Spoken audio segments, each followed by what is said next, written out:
እኔ ማለት ነው ባልዴ ፍሪጂ ፍራሼ ደግሞ ቲቪ ነው። እሺ ቀለኛ ሳዝግሽ ነው ባክሽ። በደንብ ነው የቆለፍኩት። በድጋሚ ይቅርታ ጠይቃለሁ። ቆይ ዘርፌ ምን እያልሽ ነው? እንዴት እንደዚህ አይነት ወሬ ታወሪያለሽ? አሁንም በደንብ የተዋወቅን አልመሰለኝም። ነገር ከመጀመሪያው ማድረግ አልነበረብኝም። ይህን በይቅርታ ብቻ የማልፈው ጉዳይ አይደለም። አንቺም ልጅሽም ዋጋ ተከፍሉበታላችሁ። እባክዎትን ጋሺ ለእኔም ለልጄም ይቅርታ ያድርጉልን። እባክዎትን ይረጋጉ። በዚህ በ3 ቀን ውስጥ ሁሉም ወደ ቦታው ይመለሳል። አንተ ትሰማኛለህ? ልጄን አይደለም ልትነካት ባጠገቧ እንኳን ውር ብትል እሰራልሃለሁ። ምን አልሽ አንቺ? አዎ አቶ አንበርበር የምለውን በደንብ አድርገህ ሰምተኛል። ልጅ አጠገብ ብትደርስ እሰራልሃለሁ። አንበርበር እንዴ? አዎ እኔ ከዚህ በላይ ይበቃኛል። እያወቅኩ እንኳን እሾህ እንዳለ አትጠራጠርም። ሲወጋ ነው እሾህ እንዳለ የምታውቀው። አንተም ደግሞ እንደዛ እየሆንክ ነው ያለው። አንተም ጽጌረዳን በጣም እንደምታፈቅራት አውቃለሁ። ለእሷ ብለህ ብዙ ነገር እያደረግክ እንዳለህም አውቃለሁ። ግን ወቅ ቆም ብለህ ብታስብ ጥሩ ይመስለኛል። እንግዲህ አንቺ የተሻለም ታውቂያለሽ። አዎ እንግዲህ አንቺንም የልጅሽንም ህይወት ለማስተካከል ሞክሬያለሁ።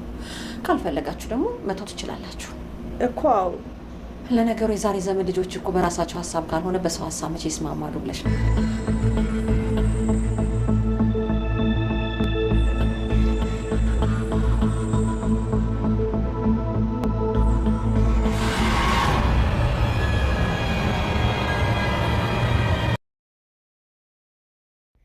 የጽጌረዳ እናት ወይዘሮ ዘርፌ የአቶ መስፍንን የጋብቻ ጥያቄ ጽጌረዳ ውድቅ አርግታባቸዋለች ማለት ነው።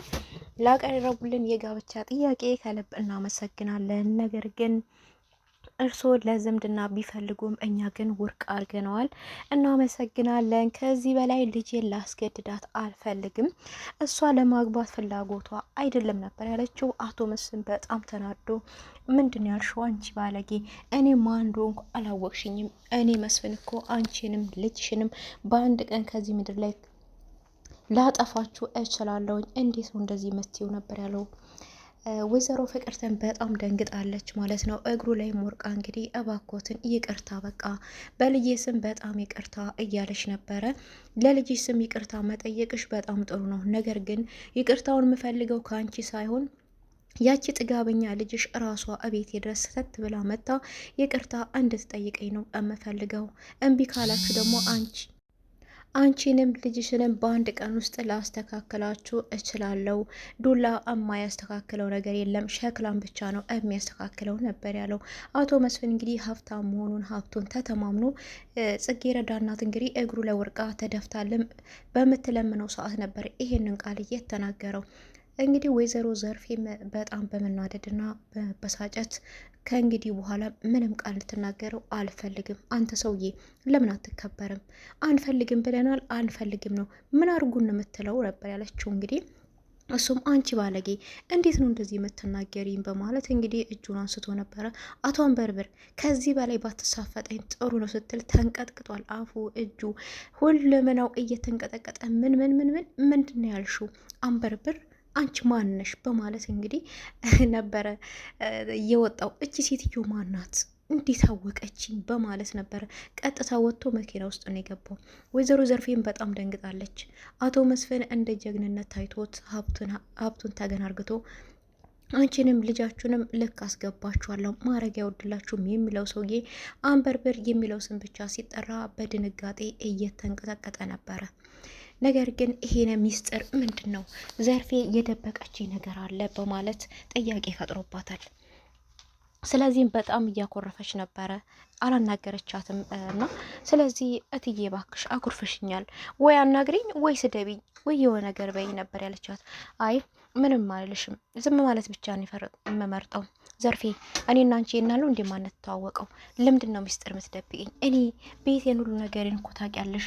አንቺና ልጅሽን ከመንገድ ላይ ሳነሳችሁ እኮ ሁሉ ነገሬን፣ ቤቴን፣ ሆዴን፣ ሁሉ ነገሬን እኮ ነው አሳልፌ የሰጧችሁ። እንዴት ነው የምትደብቂኝ? አንበርብር ማን ነው በማለት ነበር የጠየቀቻት። እትዬ በጣም ይቅርታ አንበርብር ብዬ ነበር እንዴ? አይ ተሳስቼ ይሆናል ነበር ያለቻት። በይ ለማንኛውም ቆንጆ ቡና ፊና ቁጭ ብለን እያንዳንዷን ተነግሪኛለሽ በማለት ካጠገቧ ዞር ብላ እንግዲህ ዘርፌ አለቅሽም የደበቅሽኝ ሚስጥር እያንዳንዷን ደካማ ጎንሽን እንደ እሳት እየቆሰቆስኩ ብሶትሽን እያስነሳው ዝርግፍ አርግተሽ እንድትነግሪኝ አደርጋለሁ ነበር ያለቻትና ጽጌረዳም እንግዲህ ሄዳ ዮናስ ጋራ እቤት ተከራይታ ትገኛለች ማለት ነው። እናቷን ይዛን ለመውጣት ነው እንግዲህ አሁን ሀሳቧና ጽጌረዳ መጨረሻዋ ምን ይሆን? ክላሷ ውስጥ ካሜራ ተገጥሞላታል። እንደዚሁም በጣም አመሰግናለሁ እያለች ነበረ። ለአንድ ክላስ ቤት ነው እንዴ የምታመሰግኝ ነበር ያላት። ይሄ ነገር ግን ለእኔ በጣም ብዙ ነው፣ ለአንተ እንደሆነ ይታየክ። እኔ እናቴን የተሻለ ቦታ ማድረስ ራሴን ችዬ መቆም የብዙ ጊዜ ህልሜ ነበረ በማለት ልታለቅስ ስትል አይ ልታለቅሺ ብቻ እንዳታለቅሺ ነበር ያላት እና ነገር ግን ቁልፉን በደንብ ቆልፈዋል ወይ ስትለው ሙድ እየያዘባት ፍሪጁ እንዳይጠፋ ቴሌቪዥኑ እንዳይጠፋ ነበር ያላት። አይ ሙድ እንዳትይዝብኝ፣ እኔ ባሌ ፍሪጄ ነው፣ ፍራሼም ቴሌቪዥኔ ነው፣ ስለዚህ ማንም ነገር እንዲጠፋብኝ አልፈልግም ነበር ያለችው ነው። ነገር ግን ነቢዩ በጣም ግራ ያጋባው ነገር ጽጌረዳ ምን ሆና እንደራቀችው ነበረ። ፌበንም እግር ተግር እየተከታተለች የራሷን ስራ እየሰራች ትገኛለች። እሱም እንግዲህ ነቢዩና ጽጌረዳ የማራረቅ ስራ ነው። እሱ አስታርቆኝ አቀራርቦኝ ብሎ መኮንንና እሷን ቢልክ፣ እሷ ግን የማራረቁን ስራ እየሰራች ነው። ስለዚህ እሷ አትፈልግህም፣ ምን እንደሆነ ባላውቅም በጣም ነው የጠላችክ።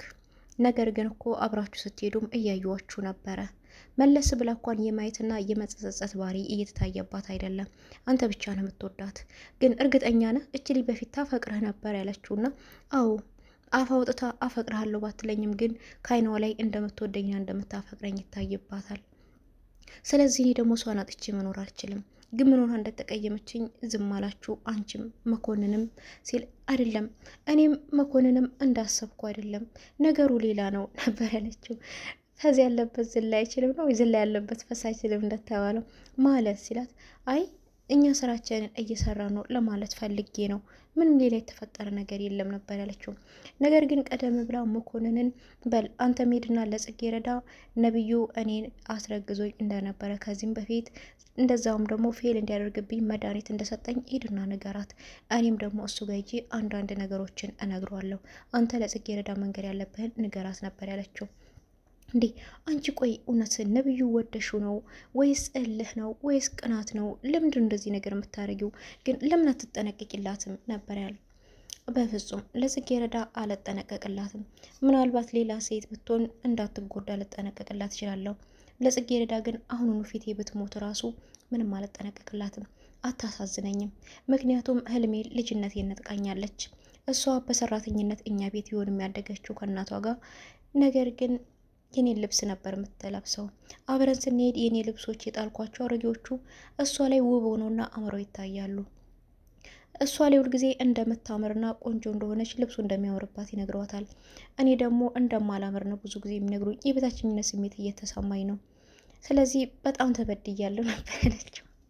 የቅናት መንፈስ የተወጋ ይሁን እያለኛም እንግዲህ ቅናት ነው እሷ ላይ አሁን የያዛት ቅናት ነው። ፌበን በጣም አዝናለሁ፣ አይዞሽ፣ በጣም እንደተበደልሽ ያስታውቃል፣ አይዞሽ በቃ ነበር ያላት። አንተ ግን ጽጌረዳን ትወዳታለህ አይደለ? ስለምትወዳት ነው ይህን ሁሉ ስራ እየሰራ ያለኸው ነበር ያለችውና፣ እኔ ወዳታለሁ አላልኩሽም? ማን የነገረሽ? እኔ እንደምወዳት የነገረሽ ሰው አለ እንዴ? አንቺ ለራስሽ ነብዩን ስለምትወጂው የራስሽን ነገሮች እያስተካከልሽ ነው። እኔ ደግሞ ወዳታለሁ ብዬ አልተናገርኩም። እንዴት ዝም ብለሽ ትገምቻለሽ ነበር? እባክህን አትደብቀኝ፣ ስለምትወዳት ነው ይህን ሁሉ ስራ እየሰራ ያለው ብላ እንግዲህ በግዴታ ልታሳምነው እየሞከረች ነበረ። ነገር ግን ወይዘሮ መስፍን ወይ ደግሞ አሁን አቶ አንበርብር የሆነው በጣም እየተጨነቀ ይገኛል። እቺ ሴትዮ ማናት? እንዴት ሚስጥሬን አወቀች? የ20 ዓመት ሚስጥሬን እንዴት አወቀችው? ቆይ ለረጋጋ። ምናልባት ሁሉ ላታውቀው ይችላል። ምናልባት ተረጋግቼ ምንና እንዴት እንዳወቀችው ማን እንደሆነች ማጣራት አለብኝ እንጂ ዝም ብዬን መተው የለብኝም ነበር ያለው። ወይዘሮ ዘርፌም እንግዲህ ይህን ሚስጥር ለማንም አሳልፋ መናገር አልፈቀደችም። ምናልባት ለፍቅር ተነግራት ይሆን? ተነገረቻትማ አብዳለች ማለት ነው። ሴትዮ በፍጹም አትነግራትም። እንዴ ይሄ ሚስጥር ምንድን ነው? በጣም ከባድ ሚስጥር የሆነው። መጀመሪያ ገንም እንግዲህ እሱን ጥየቃ ሲሄዱ ታሞ በተኛበት ጊዜ ወይዘሮ ዘርፌ በጣም ደንግጣ ነበረ። እኛ እንደውም ይሄ ሰውዬ የጽጌረዳ አባት ነው ብለን የራሳችንን ግምት ቁጭ አርግተን ነበረ። ብዙ ሰዎች ግምታቸውን አስቀምጠዋል። ነገር ግን ለምንድን ነው እንደዛ የበረገገችው? ያኔ ግልጥ ባይሆንልንም አሁን ግን አንዳንድ ነገሮች ግልጥ እየሆኑ ይገኛሉ ማለት ነውና ስለዚህ ወይዘሮ ፍቅርተ እባኮትን እርሶ ጋር መምጣት እፈልጋለሁ ነበር ያለችው። አንቺ ሴትዮ ምንድን ነው ከኔ የምትፈልጉት? እንዳትመጪ ማናችሁንም አልፈልግም ነበር። እሷም እንግዲህ ነገሮችን ለማስማማትና ለማግባባት አይ በመጣ እኮ ነገሮች አንዳንድ ነገሮች ይስተካከላሉ ብዬ ነው ለዛ ነው ብትል አይ የሆነ ሚስጥር ነግራት ይሆናል ወይ ደግሞ የሚስተካከል ነገር ይኖራል በማለት እሺ ነይ በቃ ተብላለች ማለት ነው። ወይዘሮ ፍቅርተ የራሷን ነገር ለማስተካከል ደፋ ቀና እያለች ትገኛለች ማለት ነውና ዘርፌ ግን በጣም ጎበዝ ነው፣ ሚስጥሩን አሳልፋ ባለመስጠቷ። እሷ ቢሆንም አለቅሽም ዘርፌ፣ እያንዳንዷን ሆድሽ ውስጥ የደበሻት ሚስጥር አስወጣሻለሁ እያለቻት ትገኛለች። በመጨረሻ ላይ እንግዲህ መኮንን ጓደኛው ነቢዩን እንደከዳው ድጋሚ ደግሞ ዮናስን በጩቤ ሊወጋው ከኋላው እየሄደ ነው ማለት ነው። ዮናስ እንግዲህ እሱንም ወደ ወንጀል እየነዳ ያለ ጽጌረዳንም ወደ ወንጀል እያስገባ ያለ ግለሰብ ነው ማለት ነው። ለጽጌረዳ አንድ ግላስ ተከራይቶላት እሱ ደግሞ እየተከታተለ እንዲቀርጣት ካሜራ ክላሷ ውስጥ ደብቆ ይገኛል ማለት ነው። ጽጌረዳ ምንም ወንጀል መስራት የለባትም ብለናል ሁላችንም። ነገር ግን አሁን ምን ሊያደርግ ነው? መኮንን ቀጥታ ቢላ ይዞ ሊወጋው ሄዷል ማለት ነው። እውነት ከራው ላይ ይከላከላል ወይስ ሲጎዳውና ጽጌረዳን ከዚህ ሁሉ መከራና ከወንጀል ውስጥ ይታደጋታል የሚለውን ደግሞ በቀጣይ ይዤላችሁ የምመጣ ይሆናል። እስከዛው ድረስ ቸር ሰንብቱልኝ። ለቤቱ አዲስ የሆናችሁ ሰብስክራይብ እያደረጋችሁ፣ ነባሮች ደግሞ ላይክ እያደረጋችሁ ለምታበረታቱኝ ከልብ አመሰግናለሁ።